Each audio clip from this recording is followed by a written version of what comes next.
أنا العبد الذي كسب الذنوب وصدته الأماني أن يتوب.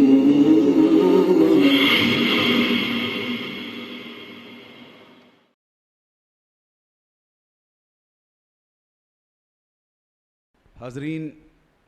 ہمارے درمیان ایک بہت موقر شخصیت پروفیسر مولانا شکیل احمد قاسمی پٹنہ کی ہے۔ ان کا مقالہ خطیب الاسلام فکر و عمل کے چند گوشے کے عنوان سے پیش ہونا تھا، لیکن ابھی وہ مقالے کے بجائے تاثرات پیش کریں گے، اور ان سے اس بات پر اتفاق ہو چکا ہے کہ 3 منٹ انہیں درکار ہیں، اور میرا خیال ہے الثلث والثلث کثیر۔ تشریف لائیں۔ الحمدللہ رب العالمین وبہ نستعین۔ قابل قدر جناب صدر، اسٹیج پر جلوہ افروز ماہرین علم و ادب، حاضرین و ناظرین و سامعین، ہم کو بننا ہے نشان راہ منزل دوستو، ہم کو بننا ہے نشان راہ منزل دوستو، ہم اگر بھٹکے تو کتنے کارواں کھو جائیں گے، اور سخت دشوار ہے پابندی آداب جنوں، سخت دشوار ہے پابندی آداب جنوں، جس کو بننا ہے بہت سوچ کے دیوانہ بنے۔ حضرات، مقالے کا عنوان آپ کے سامنے آ چکا ہے، وہ تفصیل سے بعد میں آپ کے سامنے پیش ہو جائے گا۔ مجھے اس موقع پر 2 باتیں عرض کرنی ہیں۔ ہندوستان کی تعلیمی تحریک پر جب ہم نظر ڈالتے ہیں،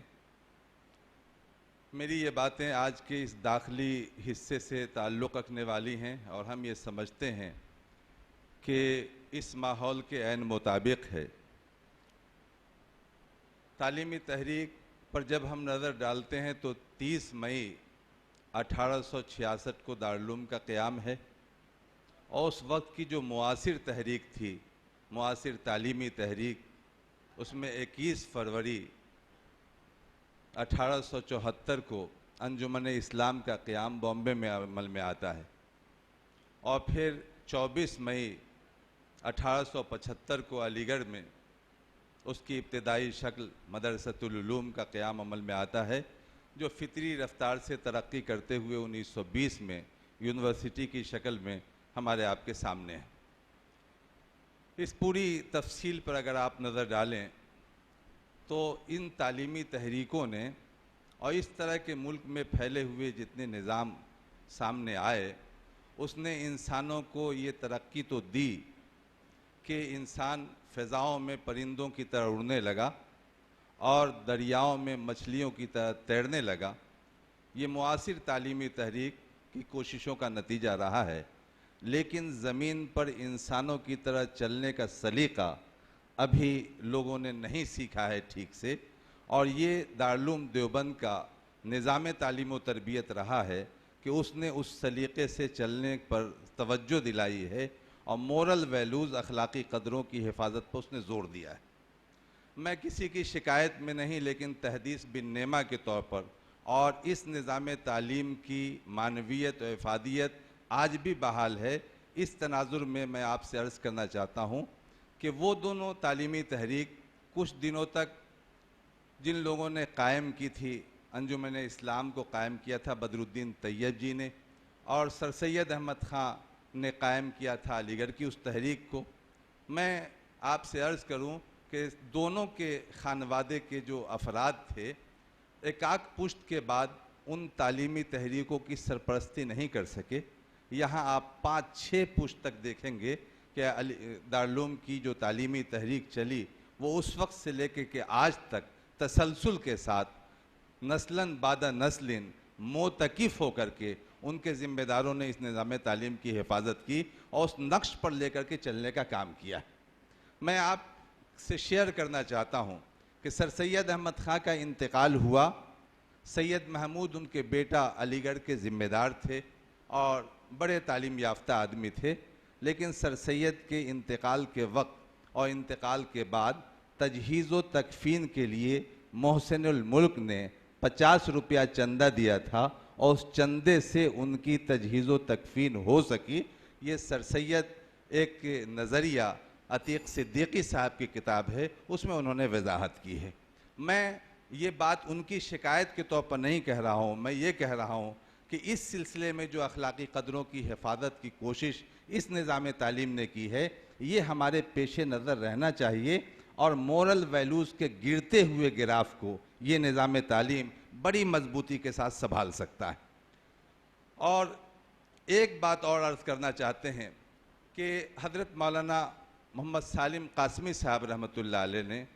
جو ایک واقعہ اور ایک صورتحال ان کے سامنے پیش آئی, اور دارالعلوم کے قیام کے 116 سال کے بعد وہ واقعہ ان کے سامنے آتا ہے, یعنی ایسا واقعہ جن کے پردادا نے اپنے ساتھیوں کے ساتھ دارالعلوم قائم کیا ہو, جن کے دادا نے 40 سال تک خدمت کی ہو, جن کے والد نے 60 سال تک اہتمام اور اس کے متعلقات کو سنبھالا ہو, اور اس شخص نے خود 33 سال تک دارالعلوم میں تدریسی خدمت انجام دی ہو. یکایک یہ فیصلہ آتا ہے کہ تدریسی سلسلہ آپ کا منقطع کیا جاتا ہے اور اس ادارے سے آپ کا رشتہ نہیں. ایسے وقت میں مولانا سالم قاسمی صاحب نے جو کام کیا ہے وہ صرف ان کی انفرادی بات نہیں ہے. ہم یہ سمجھتے ہیں کہ پورے ہندوستان کے اضطراب کو اور پوری دنیا کے اضطراب کو انہوں نے محسوس کیا, اور شعوری طور پر ایک نئے تعلیمی ادارے کی بنیاد ڈال کر کے اس ادارے پر تالا لگانے کے بجائے دوسرے ادارے کے دروازے کو کھولنے کا کام کیا انہوں نے, اور سد راہ نہیں بنے, راستے کے پتھر نہیں بنے, رکاوٹ نہیں بنے, بلکہ انہوں نے افادی نقطہ نظر سے اس میں اور توسیع کی اور بڑھانے کا کام کیا, اور اس طرح کہا کہ نشیمن پر نشیمن اس طرح تعمیر کرتا جا کہ بجلی گرتے گرتے آپ خود بیزار ہو جائے, تو ادارہ قائم ہوتا رہے. پھر اپنی زبان سے کہیں پر حرف شکایت نہیں, داستان درد کہہ دی ایک آہ سرد نے, وہ اگر کہتے تو اتنی مختصر ہوتی نہیں. ایک دم خاموش رہے اور خاموشی کے ساتھ آگے کی طرف بڑھتے رہے. بے سر و سامانی کا نظام تھا. دادا نے جیسے پردادا نے جیسے مسجد میں نظام کو شروع کیا تھا, وہیں مسجد میں پھر بیٹھ کر کے اس نظام کو شروع کیا. میں آپ سے عرض کرنا چاہتا ہوں, متبادل صورتحال تھی, استقبال ملک کر رہا تھا, جدید تعلیم کی طرف رجحان لوگوں کا بڑھ چکا تھا. وہ کالج قائم کر سکتے تھے, دوسری یونیورسٹی قائم کر سکتے تھے, عصری دانشگاہ قائم کر سکتے تھے, لیکن انہوں نے ایک اسی تعلیمی ادارے کا اضافہ کیا اور اس طرح پورے ملک کو توجہ دلائی کہ تم مثبت فکر کو اپناؤ, اور تخریبی ذہن سے الگ ہٹ کر کے پورے ملک کو متحد کیا, اور اس انداز میں لے کر کے وہ آگے بڑھتے رہے اس تعلیمی تحریک کو. میں خراج عقیدت پیش کرتا ہوں ان کو, اور ان کی خدمت کو, ان کی مثبت فکر کو, اور تقریروں کے ذریعے جس طرح انہوں نے منقول کو معقول انداز میں پیش کرنے کی تحریک چلائی, اس خدمت کو قبول کرتے ہوئے انہیں خراج عقیدت پیش کرتا ہوں. میں مشکور ہوں ناظم جلسہ کا, معاہدہ دونوں طرف سے ہوتا ہے, شاید یہ ان کا فیصلہ تھا. میں احترام کرتا ہوں, حسن نظامت کی داد پیش کرتا ہوں, اور اس بزم کو اس اعتبار سے بھی قابل قدر سمجھتا ہوں کہ ہندوستان کا دل و دماغ یہاں موجود ہے, اور حسن انتظام کے لیے میں منتظمین کو مبارکباد پیش کرتا ہوں کہ خاطر مدارات اور تمام چیزوں میں انہوں نے فیاضی کا ثبوت دیا ہے. میرا احساس ہے موسم کی مناسبت سے کہ جو ابر یہاں سے اٹھا ہے وہ سارے جہاں پہ برسے گا. شکریہ.